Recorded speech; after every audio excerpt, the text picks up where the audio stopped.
तेजुछि फलक भंगा राजनीति। पुणी पूर्वतन विधायक फलक भांगीदेले दुर्बृत्त। विरोधी को विरोध करी किए भांगुछि ना निज दलर असंतुष्ट कर्मी किए भांगुछंती। न्याली रे फलक भांगिबाकु नै तेजिछि विवाद। अतिथि भवन रे भंगा होईछि बीजेडी नेतांक फलक।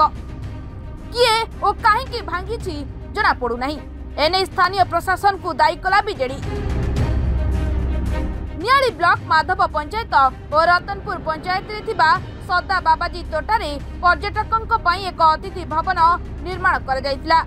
उद्घाटन समय अतिथि भवनर नाम फलक रे पूर्वतन बीजेडी विधायक डॉक्टर प्रमोद कुमार मल्लिकଙ୍କ नाम थिला। किंतु रविवार राति रे अतिथि भवन भितरे पसी फलकटिकु भांगी दिया जायछि। एही खबर प्रचारित हेबा परे नियाली अंचलर बुद्धिजीवी और बिजु जनता दल मध्य असंतोष प्रकाश पाइछि। बुद्धिजीवी माने उक्त घटना को निंदा करिसंती। यह मध्य सत्य जे हमरो गेट बाउंड्री ताला मध्य पड़िछि। ता भितरे माने हमरो अतिथि भवन ताला मध्य पड़िछि। यह केमिति भली घटना घटिला ये तो अत्यंत आश्चर्य लागुछि कथा सुनिकी।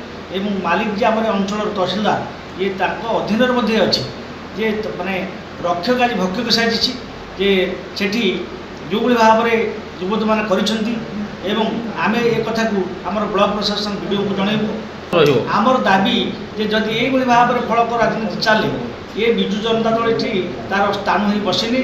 जदि प्रशासन एक स्थान भाव में ग्रहण करे आम या कौन परिस्थिति मानबूनी एवं आंदोलन पंथा अवलम्बन करूँ। प्रभु श्री जगन्नाथंकर मामुघर माधवाजी मंदिर एतु राज्यर विभिन्न जगार पर्यटन मैंने आसुँच। जदि किसी अतिथि मैंने आसुँच से अतिथि भवन रही व्यवस्था रही। तेणु आम अंचल जो अतिथि मानी जो व्यवस्था कराशुणी किसी लोक आपको भंडूर करने को चेष्टा कर। तेणु आमर दाबी रोचे जो पूर्वतन विधायक जहाँकर नेतृत्व में से पार्कटा को भल भाव कार्यक्रम रही से घर तेणु से विधायकंकर फलक जो भांगुंट आम दाबी रोचे आउ थे से फलक से लगा जाऊ एवं जी जाशुणी कर विरुद्ध में दृढ़ कार्यानुष्ठान ग्रहण करी सरकार बा प्रशासन से तत्पर न रुए बाध्य आम आंदोलन को।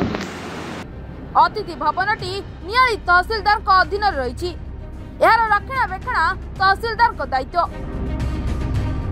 एठारे प्रश्न उठुछि अतिथि भवनर चाबी तहसीलदार पाखरे थिबा बेले किभଳି भाबरे फलक भंगा हैला।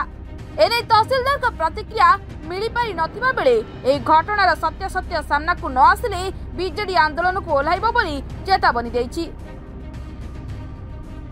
वर्तमान से अतिथि भवन आमर जे मजिस्ट्रेट अछि तहसीलदार ताको दायित्व थिला।